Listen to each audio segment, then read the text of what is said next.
Hello friends, welcome to SRNS YouTube channel. இன்றைக்கி பார்த்தீங்கன்னா நம்மக்கிட்ட ஒரு பழைய Western Digital WD hard disk ஒன்று கிடச்சிருக்கு. இது பார்த்தீங்கன்னா WD-400 சீரீஸை சேர்ந்த ஒரு ஹார்ட் டிஸ்க்கு. இது பார்த்தீங்கன்னா வெஸ்டர்ன் டிஜிட்டலும் ஹெச்பியும் கொலாபரேட் பண்ணி இந்த ஹார்ட் டிஸ்க் ரிலீஸ் பண்ணியிருப்பாங்க போல இருக்குது. ஏன்னா இதில் வந்து ஹெச்பி லோகோவும் இருக்குது. அது இல்லாமல் இந்த ஹார்ட் டிஸ்கோட சைஸ் பார்த்தீங்கன்னா வந்து 40 GB. அது இல்லாமல் இந்த ஹார்ட் டிஸ்க் வந்து ரிலீஸ் ஆன டேட் பார்த்தீங்கன்னா வந்து இயர் பார்த்தீங்கன்னா 2004 போட்டிருக்கு. அப்போனா கிட்டத்தட்ட 21 வருஷம் பழைய ஹார்ட் டிஸ்க். இப்போ பார்த்தீங்கன்னா இன்றைக்கி வீடியோவில் என்னென்னா, இந்த ஹார்ட் டிஸ்க் ஓடுதா இல்லையா, அப்படி ஓடுச்சுன்னா உள்ளார எந்த ஓஎஸ் இருக்குதுன்னு சொல்லிட்டு பார்க்க போகிறோம். ஓகே ஃப்ரெண்ட்ஸ், வாங்க வீடியோக்குள்ளார போகலாம்.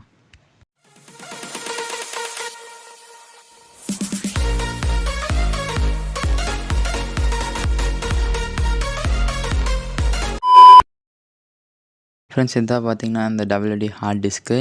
இந்த ஹார்ட் டிஸ்க் வந்து ஐடி டைப்புன்னு சொல்லியிருந்தோம்ல, நம்ம ஷார்ட்ஸில் பார்த்தீங்கன்னா வந்து இந்த ஹார்ட் டிஸ்க்கான ஒயரும் மதர் போர்டு நம்மக்கிட்ட இல்லைன்னோம். இப்போ நம்ம அந்த ஒயரும் மதர் போர்டு நம்ம அரேஞ்ச் பண்ணிட்டோம். இந்த ஹார்ட் டிஸ்க் பார்த்திங்கன்னா வந்து அமாங் 2000 முன்னாடி, அது 2004 போட்டிருக்கு. நம்மக்கிட்ட இருக்க ஹார்ட்வேர் பார்த்திங்கன்னா 2015 அந்த சமயத்தில் வந்து ஹார்ட்வேரு. ஓகே ஃப்ரெண்ட்ஸ், இந்த ஒயர் பார்த்திங்கன்னா இதான் வந்து ஐடி ஒயர் வந்து சிங்கிளாகவும் இருக்கும். இது பார்த்திங்கன்னா வந்து 2 ஐடி டிஸ்க்கும் அல்லது டிவிடியும் போட்டுக்கலாம். இது பார்த்திங்கன்னா வந்து மாஸ்டர் அண்ட் ஸ்லேவ் 2 இருக்கும். அதாவது பார்த்திங்கன்னா ஒரு சமயத்தில் 2 கனெக்ட் பண்ணிக்கலாம். அதில் வந்து ஒன்று மாஸ்டர் ஆகும். அந்த மாஸ்டர் பார்த்திங்கன்னா வந்து பூட்டபிள் டிவைஸாக இருக்கணும். ஸ்லேவ் பார்த்திங்கன்னா வந்து அதர் ஸ்டோரேஜ் டிவைஸாக இருக்கலாம். ஓகே ஃப்ரெண்ட்ஸ், இப்போ இந்த ஒயரை வச்சு அந்த ஹார்ட் டிஸ்கில் கனெக்ட் பண்ணிடலாம். அதெல்லாம் பார்த்திங்கன்னா இந்த சப்போர்ட் ஆகிற மதர் போர்டு இதுதான். இந்த மதர் போர்டில் பார்த்தீங்கன்னா அங்கே வந்து ஸ்கின் கலரில் பார்த்தீங்கன்னா ஒரு ஸ்லாட் இருக்குது பார்த்தீங்களா. இந்த ஸ்லாட் தான் பார்த்தீங்கன்னா வந்து ஐடி ஸ்லாட். இப்போ நம்ம இந்த ஒயர் பார்த்திங்கன்னா நம்ம வந்து இந்த ஸ்லாட்டில் தான் போடணும். ஓகே ஃப்ரெண்ட்ஸ், இந்த கனெக்ஷன் பார்த்திங்கன்னா வந்து நம்ம ஃபாஸ்ட் ஃபார்வர்டில் போட்டுடலாம்.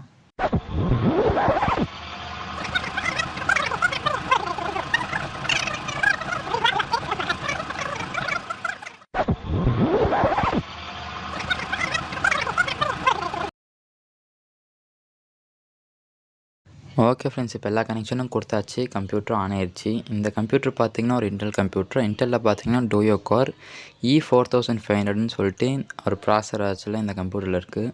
இப்போ பார்த்திங்கன்னா வந்து நம்மளுக்கு வந்து அந்த இடத்துல வந்து ஐடியில் பார்த்திங்கன்னா வந்து மாஸ்டர்லேயும் ஸ்லேவ்லையும் சேனல் 0லையும் காட்டல, 2லையும் காட்டல. அது என்னன்னு தெரில.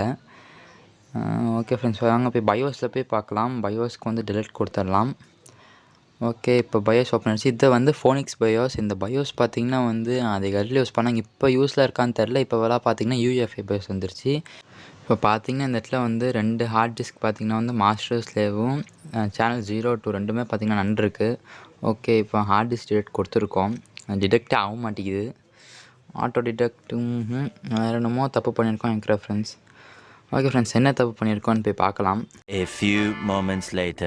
ஃப்ரெண்ட்ஸ், ஆக்சுவலாக என்ன தப்பு நடந்துச்சுன்னா, இதுக்கு பவர் கேபிளை நான் சொல்ல மறந்துட்டேன்.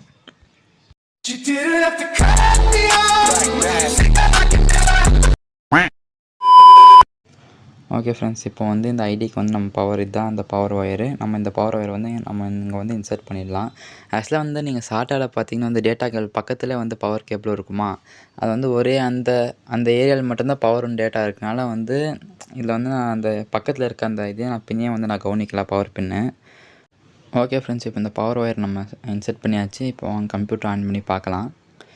இது பார்த்திங்கன்னா வந்து சவுண்டு வித்தியாசமாக வருது ஹார்ட் டிஸ்க்லேருந்து. உங்களுக்கு கேட்குதா பாருங்களேன். என்னமோ அந்த டிஸ்க்கு தேயிற மாதிரியே சவுண்டு வருது. அது என்னன்னு தெரில. ஓடுது, டிஸ்பிளே வருது, ஆனால் இந்த டிஸ்க்கு பார்த்திங்கன்னா வந்து உள்ளார சவுண்டு நார்மலாக இல்லை. நார்மலாக வர டிஸ்கில் இருக்க சவுண்டு மாதிரி இல்லை. இது ஒரு வேளை ரொம்ப நாள் ஆனாலும் உள்ளார ஏதாச்சும் ஜாம் ஆயிடுச்சு, அது என்னன்னு தெரியலை. உங்களுக்கு இந்த சவுண்ட் நல்லா கேட்குதான்னு பாருங்களேன். ஒருமே கரெக்டுன்னு கேட்குது சவுண்டு. ஓகே ஃப்ரெண்ட்ஸ், ஆன் ஆயிடுச்சு. ஓகே, இந்த டிஸ்பிளே வந்துருச்சுங்க பாருங்களேன். அந்த ஹார்ட் டிஸ்க் வந்து இப்போ டிடெக்ட் ஆகுது. பார்த்திங்கன்னா பவர் போட மறந்தாச்சு, அதனால தான் போனேன் அந்த இதில் டிடெக்ட் ஆகலை. இப்போ போய் பயோஸ்குள்ளார் போய் பார்க்கலாம். இது பார்த்திங்கன்னா வந்து பழைய பயோஸ் இங்கே பார்த்திங்கன்னா ப்ளூ கலர் இருக்குது. ஓகே, இப்போ அந்த டிஸ்க் பார்த்திங்கன்னா மாஸ்டரில் காட்டுது 40 GB.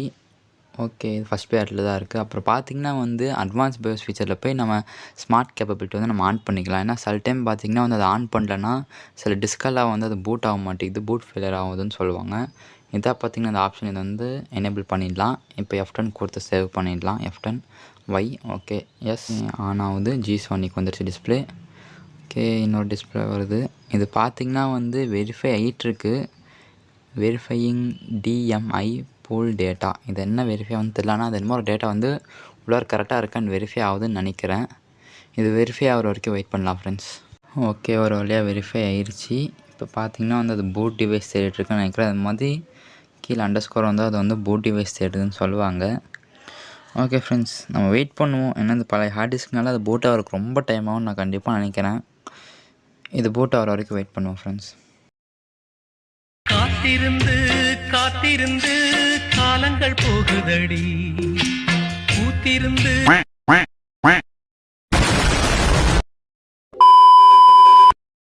ஃப்ரெண்ட்ஸ், இது பார்த்தீங்கன்னா கிட்டத்தட்ட 1/2 மணி நேரம், அதாவது 3/4 மணி நேரம் மேலே ஆயிடுச்சு. இதுக்கு மேலே எவ்வளோ நேரம் வெயிட் பண்ணுறேன்னு தெரில. நானும் பார்க்குறேன், அந்த அண்டர்ஸ்கோர் பிளிங்க் ஆகிட்டே தான் இருக்குது. வேறு எந்த சான்ஸும் இல்லை. ஓகே ஃப்ரெண்ட்ஸ், இப்போ வந்து இதில் வந்து 2 GB RAM தான் போட்டிருக்கோம். இப்போ நம்ம கூட இன்னொரு 2 GB எக்ஸ்ட்ரா இருக்குது. இந்த 2 GB RAM இந்த கம்ப்யூட்டரில் போட்டு அதெல்லாம் இந்த கம்ப்யூட்டரோட வந்து ஹார்ட் டிஸ்க்கையும் போட்டு நம்ம வந்து இப்போ செக் பண்ணி பார்க்கலாம். பார்த்திங்கன்னா வந்து அந்த கம்ப்யூட்டரோட ஹார்ட் டிஸ்க்கும் இதில் போட்டாச்சு. இப்போ நம்ம திரும்பி ஆன் பண்ணி பார்க்கலாம். இப்போ பார்த்திங்கன்னா வந்து அது ஆன் ஆகி இந்த ஸ்க்ரீனுக்கு வந்துருச்சு. இப்போ பார்த்திங்கன்னா வந்து இப்போயும் அந்த பழைய ஹார்ட் டிஸ்க் மட்டும் தான் டிடெக்ட் ஆகுது. இப்போ நம்ம போட்டு ஆல்ரெடி இந்த கம்ப்யூட்டரில் இருந்த அந்த ஹார்ட் டிஸ்க் வந்து டிடெக்ட் ஆக மாட்டேங்குது. இப்போ என்ன பிரச்சனை ஆச்சுன்னு தெரியல, ஏன் டிடெக்ட் ஆகலைன்னு தெரியல. எல்லா ஒயர்ஸும் இந்த டைம் கரெக்டாக தான் கொடுத்துருக்கோம், அப்போயும் ஏன் டிடெக்ட் ஆகலன்னு தெரில. ஓகே ஃப்ரெண்ட்ஸ், இப்போ பார்த்திங்கன்னா இன்றைக்கி வந்து நம்ம இந்த ஹார்ட் டிஸ்க் வந்து ஆன் பண்ணி உள்ளார என்ன ஓஎஸ் இருக்குது என்ன இருக்குதுன்னு பார்க்கணுன்னு நம்ம நினச்சோம். ஆனால் ஏன் இந்த ஹார்ட் டிஸ்க் வந்து பூட் ஃபெயிலியர் ஆச்சு, அதாவது டிஸ்க் ஃபெயிலியர் பூட் ஏன் ஆகலன்னு தெரில. அதுக்கான ரீசன் வந்து நம்ம ஏன்னு பார்த்துட்டு நம்ம நெக்ஸ்ட் வீடியோவில் சந்திக்கலாம். ஓகே ஃப்ரெண்ட்ஸ், உங்களுக்கு இந்த வீடியோ பிடிச்சிருந்தா லைக் அண்ட் ஷேர் பண்ணுங்கள். மேலும் இது மாதிரி கண்டென்ட்ஸ் பார்க்க SRNS யூடியூப் சேனலுக்கு சப்ஸ்கிரைப் பண்ணுங்கள். பாய்.